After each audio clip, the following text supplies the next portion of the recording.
देश को corona vaccine की पहली खेप की सप्लाई शुरू हो चुकी है। पुणे के सेरम इंस्टीट्यूट लैब से सुबह करीब 4:30 बजे कोविशील्ड वैक्सीन की खेप लेकर पहला ट्रक एयरपोर्ट के लिए रवाना हो गया। यहां से विमान के जरिए वैक्सीन सरकार के स्टोरेज डिपो तक पहुंच रही है। वैक्सीन की पहली खेप सुबह 10 बजे दिल्ली पहुंचेगी। स्पाइस जेट की फ्लाइट से पुणे से दिल्ली पहुंच रही है ये वैक्सीन। देश के 13 शहरों में अगले कुछ ही घंटों में कोविशील्ड वैक्सीन पहुंच जाएगी। 12 शहरों में विमान के जरिए, जबकि मुंबई में रोड के रास्ते वैक्सीन की पहली खेप पहुंच रही है। तो ये अच्छी खबर, वैक्सीन से जुड़ी हुई सारी तैयारियां पूरी कर ली गई हैं। कोल्ड चेन कैसे मेंटेन की जाए, इसको लेकर तमाम तरीके जो राज्य सरकारें हैं वो अपनाएंगी, ताकि इस कोविशील्ड वैक्सीन को ठीक तरीके से स्टोर किया जा सके। केंद्र सरकार के साथ भी कई अहम बैठकों का दौर हो चुका है कि कैसे टियर 2, टियर 3 शहरों तक ये वैक्सीन पहुंचेगी। टीकाकरण अभियान शुरू होने से पहले एक वैक्सीन की कीमत लगभग 200 रुपए होगी, ऐसा सूत्रों के हवाले से खबर आ रही है। हालांकि इस पर अभी भी कोई पुष्ट जानकारी नहीं है कि वैक्सीन की कीमत दरअसल क्या रहने वाली है। हालांकि वैक्सीन पूरी प्रक्रिया से गुजर चुकी है, ये पूरी तरह से सेफ मानी जा रही है और इसे केंद्र सरकार का अप्रूवल भी मिल चुका है। 13 शहरों में कोविशील्ड वैक्सीन आज पहुंचेगी अलग अलग टाइमिंग पर, क्योंकि विमान के जरिए सभी शहरों में पहुंच रही है। सिर्फ मुंबई को छोड़कर दिल्ली में स्पाइस जेट की फ्लाइट से ये वैक्सीन पहुंचेगी। मुंबई में सड़क के रास्ते पहुंचेगी और 12 शहरों में विमान से कोविशील्ड वैक्सीन पहुंचाने की तैयारी कर ली गई है, क्योंकि मुंबई और पुणे का रास्ता बेहद नजदीक है। ऐसे में वहां पर ट्रक के जरिए ये वैक्सीन पहुंचाई जाएगी। तो सुबह 4:30 बजे जब वैक्सीन की सप्लाई शुरू हुई, तब पुणे एयरपोर्ट पर आज तक संवाददाता पंकज खेलकर मौजूद थे। देखिए उनकी ये एक्सक्लूसिव रिपोर्ट। तो यहाँ आप देख सकते हैं कि सीरम इंस्टीट्यूट ऑफ इंडिया से जो पहला कंसाइनमेंट है कोरोना वैक्सीन का कोविशील्ड, वो निकल रहा है। जो बड़े बड़े कंटेनर ट्रक्स हैं, रेफ्रिजरेटर ट्रक्स हैं, वो ये कंसाइनमेंट पहले पुणे एयरपोर्ट लेके जाने वाले हैं। तो जो जानकारी आज तक को मिल रही है कि ये जो बड़े से रेफ्रिजरेटर कंटेनर ट्रक्स है, जो कि अत्याधुनिक है, जीपीएस से फिटेड है और पुलिस इसकी सुरक्षा इसको दी गई है, तो यहाँ पर दिखाई दे रहा है। और ये जो बड़े ट्रक्स है वो ये वैक्सीन आने वाले समय में पहले तो पुणे एयरपोर्ट हवाई के मार्ग से पुणे एयरपोर्ट के द्वारा देश के अनेक राज्यों में पहुंचाए जाएंगे, बड़े शहरों में उतारे जाएंगे और साथ ही साथ जो अन्य जो ट्रक्स है वो देश के जो 3 राज्यों में पहले फेज में वैक्सीन पहुंचाने का काम करेंगे। तो आने वाले 16 तारीख को ये वैक्सीन हेल्थ केयर वर्कर्स को देने का काम शुरू हो जाएगा। कैमरामैन गोपाल हरने और समीर शेख के साथ पंकज खेलकर, पुणे आज तक। पंकज खेलकर हमारे संवाददाता इस वक्त तमाम जानकारी के साथ हमारे साथ जुड़ गए हैं। गोपी घांगर हमारे साथ जुड़ गए। लेकिन सबसे पहले पंकज, आपका रुख करते हैं, क्योंकि आप लगातार ट्रैक कर रहे हैं, ट्रेस कर रहे हैं कि कैसे वैक्सीन को पहुंचाने का काम अलग अलग शहरों में किया जा रहा है। पुणे वो सेंटर है जहां से ये वैक्सीन अलग अलग शहरों तक पहुंचेगी। ऐसे में किन बातों, किन एहतियातन कदमों का यहां पर इस्तेमाल किया गया ताकि वैक्सीन को किसी तरह का नुकसान ना पहुंचे? और खासतौर पर अगर दिल्ली की बात करें, कितने बजे फ्लाइट पहुंचने वाली है? देखिए, दिल्ली तकरीबन 10:30 बजे फ्लाइट पहुंचेगी। और जो दूसरा सवाल आपने किया है कि वैक्सीन सही सलामत पहुंचे, इसके लिए क्या इंतजाम है, तो सुरक्षा तो दी ही गई है।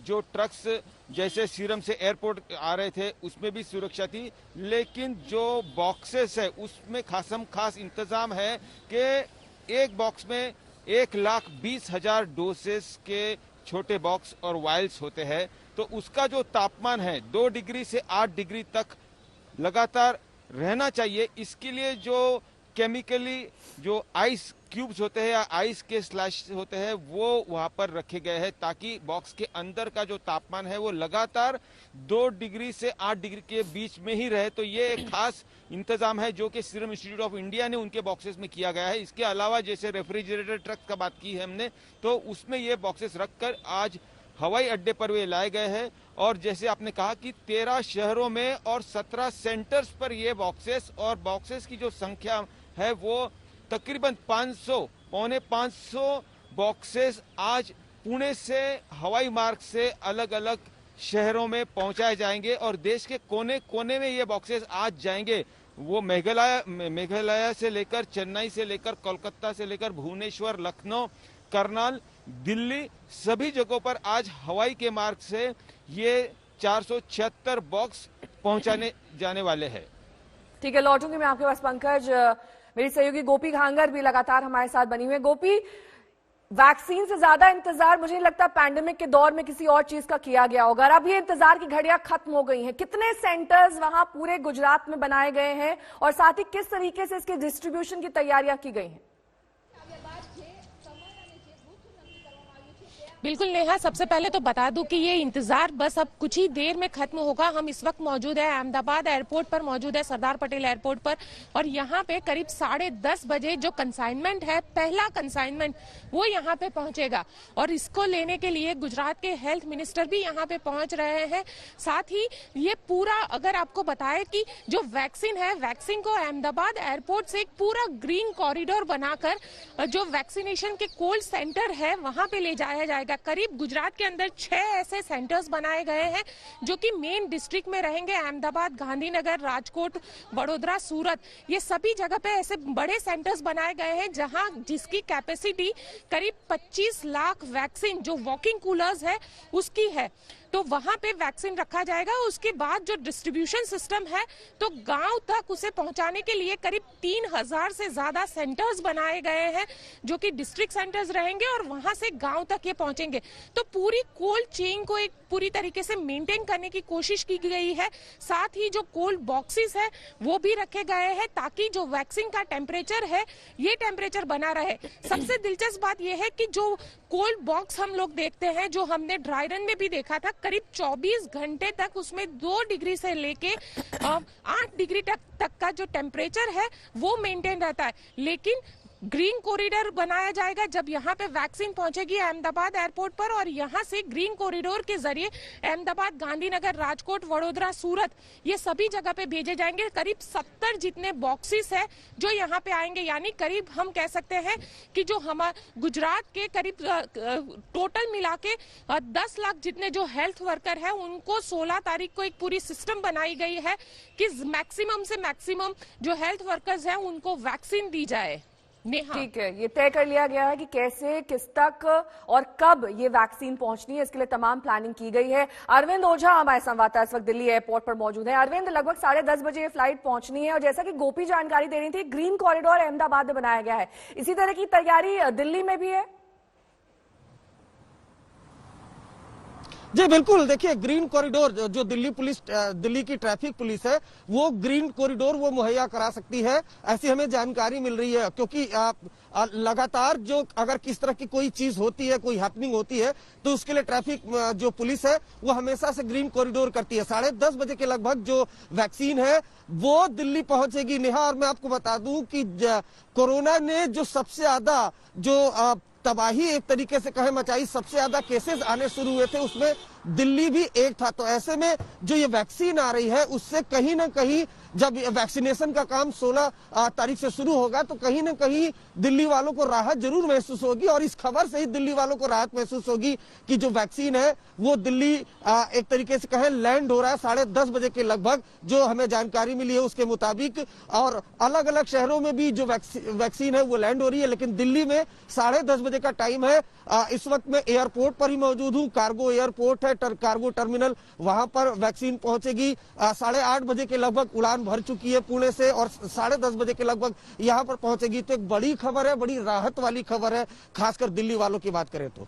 ठीक है, अब अरविंद ओझा हमारे संवाददाता दिल्ली एयरपोर्ट से जानकारी देते हुए कि कैसे 10:30 बजे जब वैक्सीन पहुंचेगी तो जो इंतजाम किए गए हैं वो दरअसल इस बात को सुनिश्चित करेंगे कि वैक्सीन को जो टेम्परेचर, जिस टेम्परेचर पर उसे रहना है वो मेंटेन किया जा सके। हमारे तमाम संवाददाता नजर बनाए हुए हैं। हमारे संवाददाता पुणे में भी मौजूद हैं, पंकज खेलकर। पंकज, आप सुबह मौजूद थे वहां उस जगह पर सीरम इंस्टीट्यूट पे जहां से इन वैक्सीन को रवाना किया गया अलग अलग माध्यम के जरिए, लेकिन आपने वो प्रक्रिया भी देखी है सीरम इंस्टीट्यूट के अंदर जिससे इस वैक्सीन को तैयार किया गया। हमारे दर्शकों को जानकारी दीजिए कि पहली खेप में कितनी वैक्सीन मुहैया कराई जा रही है, दूसरी खेप, तीसरी खेप, इनमें कितने नंबर्स होंगे वैक्सीन के? देखिए नेहा, जिस प्रकार से हमें जानकारी सीरम इंस्टीट्यूट ऑफ इंडिया के भीतर जब हम वो पैकिंग और लेबलिंग में जाकर देख रहे थे, तब वहाँ पे पता चला कि एक वायल में जैसे 10 डोज होते हैं, तो जो एक वायल है वो 50 वायल का एक बॉक्स है। तो इस तरह से तकरीबन 10 डोज एक वायल में, ऐसे 50 डोज यानी तकरीबन 500 डोजेस एक बॉक्स में होते हैं। और ये ऐसे ही बॉक्सेस के तकरीबन 4 बॉक्स से मिलाकर एक बड़ा बॉक्स बन रहा है। तो वैसे कहा जाए तो ये जो एक बड़ा बॉक्स की मैं बात कर रहा हूँ, जिसमें अंदर 476 बॉक्सेस आज यहाँ से ट्रांसपोर्ट हुए हैं, तो एक बॉक्स में 1,20,000 डोजेस यहाँ से गए हैं प्रति बॉक्स के जरिए। तो ऐसे बहुत बड़ी संख्या में ये बॉक्सेस यहाँ पे गए हुए हैं। और पहले फेज में 1,11,00,000 डोजेस का ऑर्डर भारत सरकार ने सीरम इंस्टीट्यूट को दिया है, और जिसकी पुष्टि यहाँ पर जो की है सीरम इंस्टीट्यूट के सीईओ ने, कि इसकी कीमत 200 रुपया प्रति डोज और जीएसटी का 10 रुपया अलग, तो तकरीबन 210 रुपया प्रति डोज ऐसा भारत सरकार खर्च कर रही है। और ऐसे 2 डोजेस एक व्यक्ति को दिए जाने हैं। तो इस प्रकार से हम सोच सकते हैं कि ये कितना बड़ा ये मिशन है। और कोरोना काल के ये महामारी के दौर में जो सारा देश और दुनिया इस महामारी से लड़ रही है, तो आज वो बड़ा दिन है, वो राहत वाला दिन है कि लोग अब थोड़ी चैन से सांस लेंगे कि आने वाले 16 तारीख से ये वैक्सीन जो स्वास्थ्य कर्मी है, जो हेल्थ वर्कर्स है, उन्हें दिए जाने वाले हैं। बहुत बहुत शुक्रिया आप तीनों का इस तमाम जानकारी के लिए, क्योंकि आज इंतजार खत्म हुआ है, वैक्सीन अलग अलग शहरों तक पहुंचाई जा रही है। 13 ऐसे शहर हैं और ये वो कार्गो हम आपको दिखा रहे हैं जो अलग अलग प्लेन्स में लोड किया गया है ताकि ये 13 शहरों तक पहुंच सके। हालांकि इसमें कोल्ड चेन मेंटेन करने के तमाम एहतियात बढ़ते गए हैं। सीरम इंस्टीट्यूट से ये कार्गो रवाना हो चुका है। 10:30 बजे दिल्ली एयरपोर्ट पहुंचेगा। वैक्सीन की ये पहली खेप है जो सबसे पहले 16 जनवरी को फ्रंट लाइन वर्कर्स को लगाई जाएगी।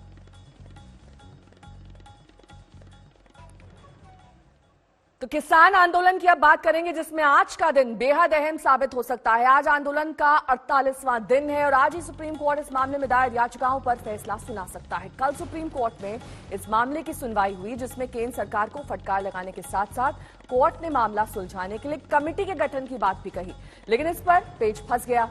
किसान नेता कमेटी के पक्ष में नहीं है। माना जा रहा है कि मामला सुलझने तक कोर्ट तीनों कृषि कानून के अमल पर रोक लगाने के लिए कह सकता है, लेकिन ये सारी बातें कोर्ट के फैसले के बाद ही साफ होंगी।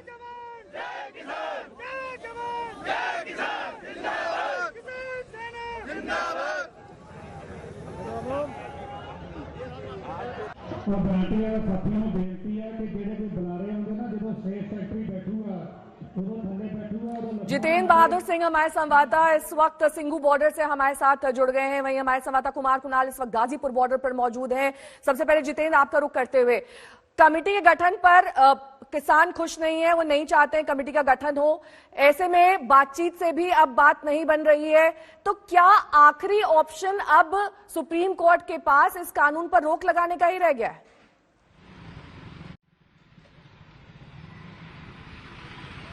बिल्कुल नेहा, सुप्रीम कोर्ट की तरफ से जिस तरीके से कहा गया है कि सरकार ने जो कदम उठाए जाने चाहिए सरकार की तरफ से वो कदम नहीं उठाए गए हैं, ऐसे में आज का जो सुप्रीम कोर्ट का आदेश आने वाला है उस आदेश को लेकर के सबको इंतजार है। वहीं किसान संगठनों की अगर बात करें तो किसान संगठनों ने ये साफ कर दिया है कि जब तक तीनों कृषि कानून रद्द नहीं किए जाते हैं तब तक वो लोग आंदोलन ऐसे ही करते रहेंगे। और कमेटी को लेकर के भी किसानों की तरफ से कहा गया कि वो किसी कमेटी को नहीं चाहते हैं। ऐसे में सुप्रीम कोर्ट का जो फैसला आएगा उस फैसले पर सबकी निगाहें टिकी हुई हैं, क्योंकि सुप्रीम कोर्ट की तरफ से ये जो कल की टिप्पणी की गई, उन्होंने जो अपनी बातें रखी उसमें उन्होंने कहा कि जो तीनों कृषि कानून हैं उसके अमल पर रोक लगाई जा सकती है अगर सरकार इस तरीके के कदम नहीं उठाती है। तो ऐसे में ये देखना होगा कि आज का जो फैसला है वो किस तरीके से कोर्ट की तरफ से आता है। हालांकि किसान संगठन जो हैं वो लगातार ये कह रहे हैं कि कमेटी उनको नहीं चाहिए। वहीं कल ही सुप्रीम कोर्ट में सरकार की तरफ से एक हलफनामा भी दिया गया और सरकार ने अपना रुख उसमें साफ किया है। सरकार की तरफ से कहा गया है कि ये जो कानून है वो बनाया गया बहुत सारे लोगों से कंसल्टेशन करने के बाद, और पिछले 2 दशकों से इसकी मांग की जा रही थी। बहुत सारे किसान संगठन इसके बारे में बातचीत कर रहे थे कि ऐसे कानून आए जिससे कि कृषि में जो लोगों को दिक्कतें हो रही हैं, जो एमएसपी के लिए परेशानियां हो रही हैं, आपके पास कुमार कुणाल भी हमारे साथ जुड़े हुए हैं गाजीपुर बॉर्डर से। कुमार, अब तक की जो कोर्ट की प्रोसीडिंग्स हैं उससे किसान खुश हैं, नाखुश हैं, क्या प्रतिक्रिया देखने को मिल रही है? साथ ही कमेटी के गठन पर क्यों नहीं राजी हुए?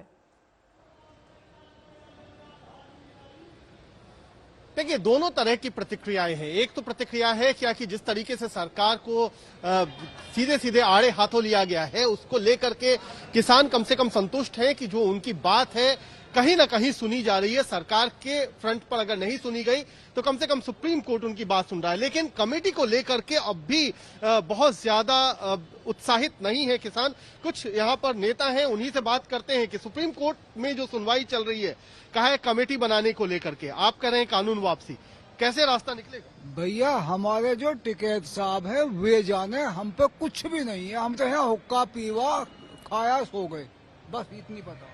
ये भी स्थिति है कि कई सारे नेताओं को कुछ नहीं पता है कि क्या है यहाँ पर। सिर्फ आए, आप बताइए, आपको कुछ जानकारी है कि नहीं है कि क्या चल रहा है सुप्रीम कोर्ट में? सुप्रीम कोर्ट में तो कल ही तो सुनवाई हुई है, वहाँ बता रहे हैं कि सुप्रीम कोर्ट ने कुछ झाड़ मारी है सरकार के लिए, कुछ कहा है। तो आप खुश हैं? कुछ तो हम जब जानेंगे, हम तो जब खुश होंगे जब हमारे तीनों कानून वापस हो जाएंगे। जब हमारे तीनों कानून वापस हो जाएंगे जो हमारे खिलाफ बने हैं, जब हम खुश होंगे। तो ये बड़ी स्थिति अजीब सी है कि यहाँ पर 50 दिन लगभग होने को आए हैं। कई लोग यही कह रहे हैं कि यहाँ पर हम सिर्फ किसान बन करके आए, हमें नहीं पता है कि सुप्रीम कोर्ट में क्या कुछ हो रहा है। कुछ लोग कह रहे हैं कि हाँ, सुप्रीम कोर्ट में बात जो हुई है, सरकार को झाड़ पड़ी है, उससे खुश तो है, लेकिन जब तक कानून वापस नहीं होते तब तक यहाँ से पूरा प्रदर्शन वापस नहीं होगा। तो ये कुछ जो आपको हमने बातचीत सुनाई उससे आपको स्थिति समझ में आ गई होगी कि किस तरीके से यहाँ पर प्रदर्शन भी है और किस तरीके से जो किसानों का रुख है वो किधर जा रहा है। ठीक है, आप दोनों का बहुत बहुत शुक्रिया। कुमार कुणाल हमारे साथ जुड़े हुए थे। जितेंद्र बहादुर सिंह सिंघू बॉर्डर पर मौजूद थे। 48वां दिन किसान आंदोलन का हो चुका है, लेकिन इस बीच मौसम की मार भी जबरदस्त है, क्योंकि नए साल पर मौसम की मनमानियां जारी है। पहले ठंड, फिर कोहरा, फिर बारिश, फिर धूप, और एक बार फिर से आज कोहरा देखने को मिल रहा है दिल्ली और एनसीआर में। घने कोहरे की चादर से इस वक्त दिल्ली एनसीआर जूझ रहा है। बारिश के बाद खुले आसमान ने शीतलहर को बढ़ा दिया है। मौसम विभाग के मुताबिक ठंड अभी और ज्यादा सताएगी। पारा 5 डिग्री तक गिर सकता है। 2 तस्वीरें आपके सामने, कैसे सुबह से ही अंधेरा छाया हुआ था। घने कोहरे के बीच लोग लाइट जलाकर अपने वाहन चला रहे थे। हालांकि मुसाफिरों को सबसे ज्यादा परेशानी फॉग की स्थिति में होती है, जब आगे विजिबिलिटी काफी कम हो जाती है, वाहन चलाने में दिक्कतें आती हैं। और सुबह से ही आज इस तरह के कोहरे का सामना दिल्ली वासी कर रहे हैं।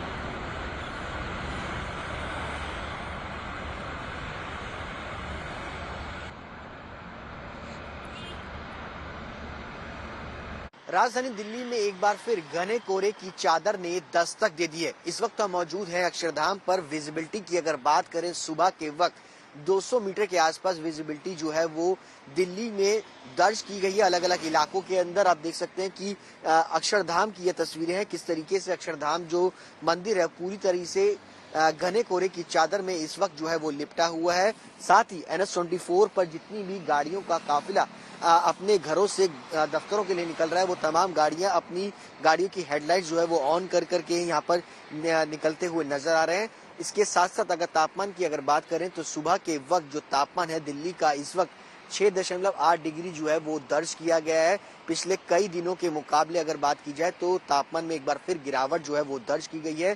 मौसम विभाग की तरफ से पहले ही कहा गया था कि दिल्ली के नए साल के दूसरे हफ्ते में एक बार फिर शीतलहर का प्रकोप दिल्ली एनसीआर के अंदर छाएगा। साथ ही साथ घने कोहरे की चादर भी जो है वो एक बार फिर से दिल्ली में देखने को मिलेगी। इसके अलावा तापमान में भी गिरावट जो है वो दर्ज की जाएगी। कैमरा पर्सन रविकांत तोतावर के साथ सुशांत मेहरा, दिल्ली आज तक। तो सिर्फ मैदानी इलाकों में ही आफत नहीं है, पहाड़ों पर भी इस वक्त जबरदस्त आफत बरस रही है। जी हां, ताजा तस्वीरें बर्फबारी की हम आपको केदारनाथ से दिखा देते हैं, जहां पर 3 फीट तक बर्फ जम चुकी है। केदारनाथ में चारों ओर से बर्फ ही बर्फ दिखाई दे रही है। यहां पर पिछले काफी दिनों से बर्फबारी जारी है। ये केदारनाथ परिसर पूरी तरह से इस वक्त बर्फ से ढक गया है। बर्फबारी के कारण धाम में होने वाले सभी पुनर्निर्माण कार्य को बंद कर दिया गया है। बद्रीनाथ धाम में भी सफेद बर्फ की मोटी चादर हर तरफ देखी जा सकती है।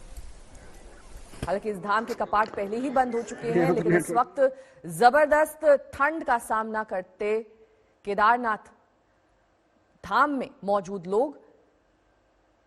ये दो तस्वीरें बद्रीनाथ धाम और केदारनाथ धाम की। हालांकि दूसरी तस्वीर में आप लोगों को स्कीइंग करते हुए भी देख सकते हैं, क्योंकि जो विंटर स्पॉट्स हैं इस वक्त अपने चरम पर हैं। जब बर्फबारी रुकती है तो इसी तरह के विंटर स्पॉट्स का लुत्फ उठाते सैलानी देखे जा सकते हैं। मुंबई में बर्ड फ्लू का ऐसा डर फैल गया है कि चिकन 150 रुपए किलो बिकने लगा है। लोग चिकन और अंडे खरीदने से बच रहे हैं। इस व्यवसाय में लगे दुकानदार परेशान हैं। कोरोना से सबसे ज्यादा प्रभावित हुए महाराष्ट्र में बर्ड फ्लू पांव पसार रहा है, जिसने सरकार के माथे पर शिकन लादी है। इसे लेकर सीएम उद्धव ठाकरे ने पशुपालन मंत्री सुनील केदार के साथ आज अधिकारियों से मुलाकात की। मुख्यमंत्री ने वीडियो कॉन्फ्रेंस के जरिए सभी जिलाधिकारियों को भी इस बारे में जागरूक किया। सरकार जल्द ही बर्ड फ्लू को लेकर एक हेल्पलाइन नंबर भी शुरू करने जा रही है। चिकन दुकानदारों का कहना है कि बर्ड फ्लू की वजह से उनकी बिक्री काफी कम हो गई है। 200 रुपीज केजी चिकन था, अब 160 पे आके रुका है। सीधा 40 रुपए की गिरावट धीरे धीरे ये 4-5 दिनों में हो गई। कितना असर पड़ रहा है मतलब बिजनेस पे, और कम रेट्स होने की भी आपको डर रहेगा? काफी रेट्स कम होने का भी डर रहेगा, और इसमें जैसे रेट्स कम होते जाएंगे वैसे नुकसान होता चला जाएगा और लोग और डरते चले जाएंगे। मुंबई में बर्ड फ्लू के चलते काफी ग्राहक डरे हुए हैं, जबकि कुछ सावधानी के साथ चलने की बात कह रहे हैं। जब तक सरकार पूरी गाइडलाइन नहीं देगी जब तक तो चिकन हम नहीं खाएंगे, लेकिन ये जीवन के लिए आवश्यक है अंडा चिकन। तो जब तक सरकार हमें नहीं बोलती है कि खा सकते हो तो जब तक तो हम नहीं खाएंगे। चिकन खाना चाहिए, चिकन से हेल्थ बनता है, चिकन से प्रोटीन है, एग से प्रोटीन है, तो हिसाब से हम लोग प्रीफर करेंगे चिकन खाना चाहिए। बट अभी जो पीरियड चालू है वो हिसाब से थोड़ा कंट्रोल रखना चाहिए। अभी डर लगना चाहिए कि नहीं खाना चाहिए, जब ये सब खत्म होने के बाद फिर खाना चाहिए। तो वो हिसाब से फिर भी चिकन को अगर बॉयल करके आप खाओ अच्छे से तो उसमें कोई प्रॉब्लम नहीं है शायद से। परभणी के मुरुबा गांव में जहां बर्ड फ्लू की बीमारी निकलने से 1 किलोमीटर के दायरे में मुर्गियों को नष्ट किया जा रहा है, विजय जड़े ने 4 महीने पहले करीब 12 लाख रुपए की लागत से पोल्ट्री फार्म लगाया था, लेकिन बर्ड फ्लू की वजह से अब उन्हें काफी नुकसान होने जा रहा है। पक्षी लाया और उसका खर्चा कम से कम मेरा 11 से 12 लाख रुपए हो गया है। ये 4 महीने मेरा प्रोजेक्ट है वो कम से कम 3 साल चलने वाला था, तो ये प्रोजेक्ट मेरा 5 महीने में खत्म हो गया। बर्ड फ्लू से पोल्ट्री बिजनेस पर बहुत बुरा असर पड़ने की आशंका जताई जा रही है। नेता विपक्ष और पूर्व सीएम देवेंद्र फडणवीस ने सरकार से मांग की है कि जो लोग अपनी आजीविका के लिए पक्षियों पर निर्भर हैं, सरकार उनकी मदद के लिए आगे आए। एक बहुत बड़ा मुझे ऐसा लगता है कि ये चुनौती है। 4-5 राज्यों में बर्ड फ्लू के बारे में तकरीबन वहाँ पर बर्ड फ्लू है इस प्रकार से अभी चिन्हित हुआ है। महाराष्ट्र में भी पिछले कुछ दिनों की घटनाओं के बाद अब ये ध्यान में आ रहा है कि यहाँ पर भी बर्ड फ्लू शुरू हुआ है। कुछ पैमाने पर अभी बर्ड्स को हमको समाप्त भी करना पड़ेगा, ऐसा मैंने हमारे मंत्री जी का भी स्टेटमेंट देखा है। मुझे लगता है इस पर बहुत फास्ट कार्रवाई हमको करनी पड़ेगी, इसमें ध्यान भी देना पड़ेगा। और उसके साथ साथ जो लोग इस उद्योग में है उनका लॉकडाउन के कारण वैसे भी बहुत नुकसान हुआ है, उनको भी मदद करनी पड़ेगी, तो सरकार उनको भी मदद करे, ऐसी भी हमारी मांग होगी। महाराष्ट्र से पहले मध्य प्रदेश, राजस्थान, हिमाचल प्रदेश, उत्तर प्रदेश, गुजरात, केरल और दिल्ली में भी बर्ड फ्लू के केस पाए गए हैं। मुंबई से सौरभ वक्तानिया और कमलेश सुतार के साथ आज तक ब्यूरो। डिजिटल युग में अपनी निजी जानकारियों पर पर्दा डालकर रखना सबसे बड़ी चुनौती है, लेकिन पैसा कमाने के लिए बड़ी बड़ी टेक कंपनियां आपकी प्रिवेसी पर डाका डाल रही हैं। और इन दिनों जो सबसे बड़ा हंगामा है वो दरअसल फेसबुक के मैसेजिंग ऐप व्हाट्सएप को लेकर है। इंस्टेंट मैसेजिंग ऐप व्हाट्सएप ने आपकी प्राइवेसी में दखल देने का सिग्नल क्या दिया, उसे प्रतिद्वंदी मैसेजिंग ऐप सिग्नल से टक्कर मिलने लगी है। सिग्नल अचानक भारत समेत कई देशों में ऐप स्टोर पर फ्री ऐप की कैटेगरी में टॉप पर पहुंच गया है। सिग्नल भारत के अलावा Germany, France, Austria, Finland, Hong Kong और स्विट्जरलैंड में सबसे ज्यादा डाउनलोड किया जाने वाला फ्री ऐप बन गया है। लोग धड़ाधड़ सिग्नल ऐप को डाउनलोड कर रहे हैं क्योंकि उन्हें लग रहा है कि सिग्नल पर प्राइवेसी की गारंटी मिलेगी। Ever since WhatsApp has actually announced changes to its privacy policy, we have begun to see a massive backlash. More and more Indians are sensitive about protecting their privacy and are moving on to the next best available platform, being Signal. WhatsApp ने अपने users को उनकी नई privacy policy को मानने के लिए बाध्य कर दिया है। WhatsApp की नई पॉलिसी है कि WhatsApp यूजर्स का डेटा Facebook और Instagram के साथ शेयर किया जाएगा। जिस यूजर ने 8 फरवरी तक WhatsApp की ये शर्त नहीं मानी, उसका WhatsApp बंद होगा। दुनिया भर के अरबों लोगों के फोन में व्हाट्सएप रोज इस्तेमाल होने वाला ऐप है, लेकिन व्हाट्सएप की नई पॉलिसी को डिजिटल दादागिरी के तौर पर देखा जा रहा है। नतीजा है व्हाट्सएप के खिलाफ एक तरह का डिजिटल आंदोलन। व्हाट्सएप के प्रतिद्वंदी सिग्नल का सिक्का कैसे अचानक उछला है, इसे आंकड़ों में समझ सकते हैं। 5 जनवरी से 8 जनवरी के बीच अमेरिका में सिग्नल की स्टॉक कीमत में 1100% से ज्यादा का उछाल आया। 5 जनवरी को 0.6 अमेरिकी डॉलर का सिग्नल का शेयर 8 जनवरी को $8.3 का हो गया। 2015 से लेकर 2021 के इस चमत्कार से पहले तक सिग्नल के शेयर की कीमत कभी $1 से ऊपर नहीं गई थी। अमेरिकी कंपनी सिग्नल की मार्केट वैल्यू सिर्फ 2 दिन में $550 लाख से बढ़कर $6,600 लाख हो गई। Signal has had a documented history of saying no to sharing of the confidential data or private data of its users to the Australian government. So they've actually stood up for protecting the privacy of their users, and that is a huge USP. WhatsApp के खिलाफ signal को Tesla के chief Elon Musk और Twitter के CEO Jack dorsi जैसी शख्सियतों का समर्थन मिला है। 7 जनवरी को एलन मस्क ने ट्वीट किया, यूज सिग्नल, यानी सिग्नल का इस्तेमाल कीजिए। इसी के बाद सिग्नल के डाउनलोड होने की रफ्तार और तेज हुई। हालांकि व्हाट्सएप की ओर से अब सफाई दी जा रही है कि फेसबुक व्हाट्सएप के निजी चैट्स नहीं पढ़ सकेगा, लेकिन व्हाट्सएप के खिलाफ सिग्नल को जोरदार समर्थन मिल रहा है। और व्हाट्सएप की एक ट्रेजेडी ये भी है कि सिग्नल ज्वाइन करने के चैट को व्हाट्सएप ग्रुप्स पर भेजा जा रहा है। आज तक ब्यूरो। बर्ड फ्लू की अब बात करेंगे, जिसका दायरा अब दिल्ली और महाराष्ट्र तक फैल चुका है। वायरस की जद में अब तक 9 राज्य आ चुके हैं। दिल्ली के 4 पार्क्स को सील कर दिया गया है। डर यह है कि कहीं ये वायरस दिल्ली के चिड़ियाघर तक न पहुंच जाए।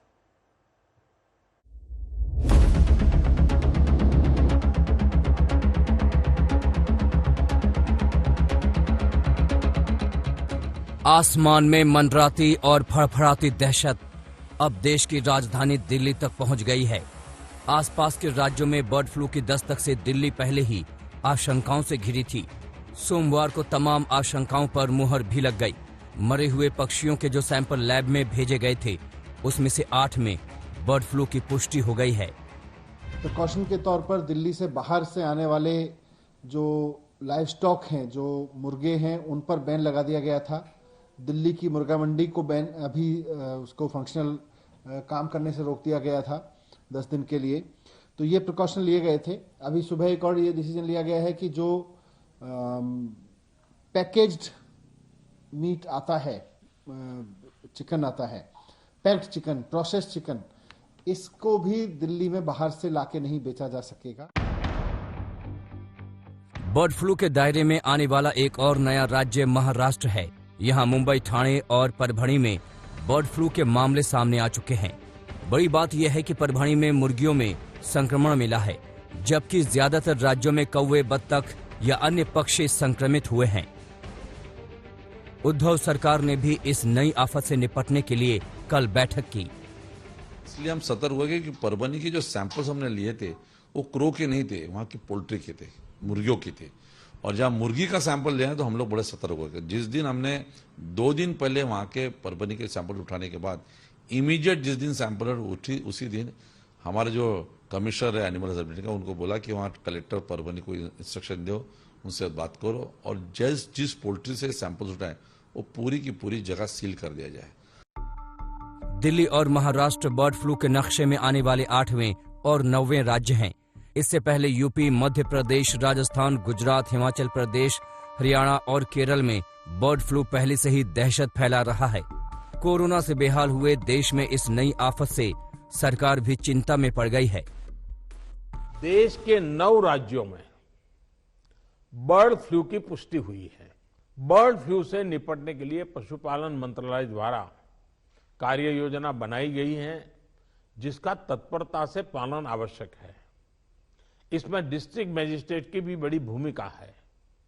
मेरा आग्रह है कि प्रभावित राज्यों के मुख्यमंत्री साथी भी मुख्य सचिवों के माध्यम से सभी डिस्ट्रिक्ट मजिस्ट्रेट का मार्गदर्शन करें। जिन राज्यों में अभी बर्ड फ्लू नहीं पहुंचा है, वहां की राज्य सरकारों को भी पूरी तरह सतर्क रहना होगा। राजधानी दिल्ली में आनन फानन में रैपिड एक्शन टीम बना दी गई है। जिन 4 जगहों पर पक्षी मृत पाए गए वो बंद कर दी गई हैं। इनके नाम हैं हौस खास park, Dwarka sector 9 park, Sanjay झील और हस्तसाल पार्क शामिल हैं। तो हमने जो चीज़ें डिस्कस की हैं, जो चीज़ें तय की हैं, उसको हम आगे लागू करने वाले हैं। सबसे पहला काम है कि हमारे नॉर्थ दिल्ली के अंदर 6 जोन हैं। 6 जोन में हम 6 जगह 6 कमेटी बनाएंगे। जोन लेवल पर एक निगरानी कमेटी बनेगी, जिसमें उद्यान विभाग के लोग पार्कों में ये ध्यान रखेंगे कि कहीं कोई पक्षी मृत तो नहीं पाया गया। अगर पक्षी मृत पाया गया है तो एक हेल्पलाइन हम जारी करेंगे, उस पर वो हमें सूचना दे सकता है। हालात बता रहे हैं कि बर्ड फ्लू सिर्फ 9 राज्यों तक सिमटने वाला नहीं है।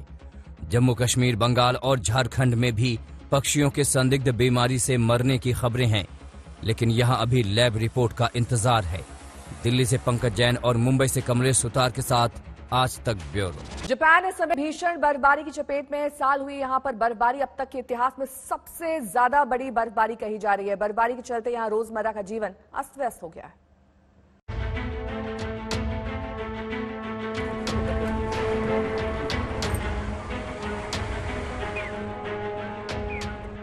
ये बर्फीला मैदान नहीं बल्कि जापान की एक आम सड़क है, जिस पर कुछ दिनों पहले तक फर्राटे से गाड़ियां दौड़ा करती थीं। मगर हाल के दिनों में हुई बर्फबारी ने सड़क और मैदान के बीच का अंतर ही खत्म कर दिया है। चाहे घर हो या फिर पेड़, हर तरफ सिर्फ और सिर्फ बर्फ ही दिख रही है। तस्वीरें जापान की हैं, जहां अब तक के सारे रिकॉर्ड को पीछे छोड़ते हुए जबरदस्त बर्फबारी हुई है। हालात ऐसे हो गए हैं कि जापान के कई शहर इस भीषण बर्फबारी की चपेट में आ गए हैं। जापानी शहर निगाता, टोयामा, इशिकावा, फुकुई जैसे शहरों की तरफ जाने वाली सैकड़ों गाड़ियां घंटों से फंसी हुई हैं। इस भीषण बर्फबारी का असर सबसे ज्यादा उत्तरी जापान पर पड़ा है, खास तौर पर उन इलाकों में जो समुद्र की ओर हैं। जापान के मौसम विभाग की माने तो इस साल हुई ये बर्फबारी पिछले कई सालों की तुलना में कहीं अधिक है। बात अगर जापान के टोयामा शहर की करें तो वहाँ सिर्फ 48 घंटों में 3 फीट के करीब बर्फबारी हुई है।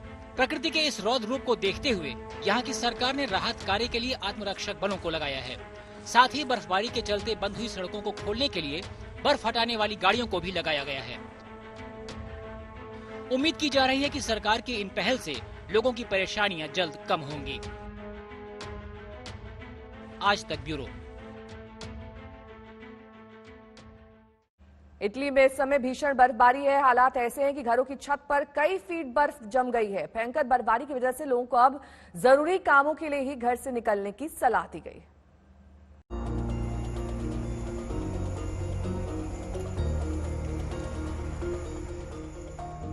बर्फ के टीले पर सीधी चढ़ाई चढ़ते ये लोग पर्वतारोही नहीं है। दरअसल ये पूरी कवायद बर्फ से पटे चर्च की छत पर हो रही चढ़ाई है, ताकि चर्च की छत पर बन गए बर्फ के पहाड़ को हटाया जा सके। पूरे इलाके पर नजर डालने से साफ दिख रहा है कि बर्फबारी ने कैसे यहाँ की तस्वीर बदल दी है। तस्वीरें इटली की हैं, जहाँ जनवरी के महीने में बर्फबारी जमकर हो रही है। घरों के ऊपर कई कई फीट मोटी बर्फ की चादरों ने अपनी जगह बना ली है। इसी बर्फ की मोटी परत को हटाने के लिए ये लोग एक चर्च की छत पर चढ़े हैं। बर्फ इतनी ज्यादा है मानो ये चर्च की छत न होकर छोटा मोटा बर्फ का पहाड़ हो, और यहाँ से बर्फ को हटाना भी पहाड़ काटकर हटाने से कम नहीं है।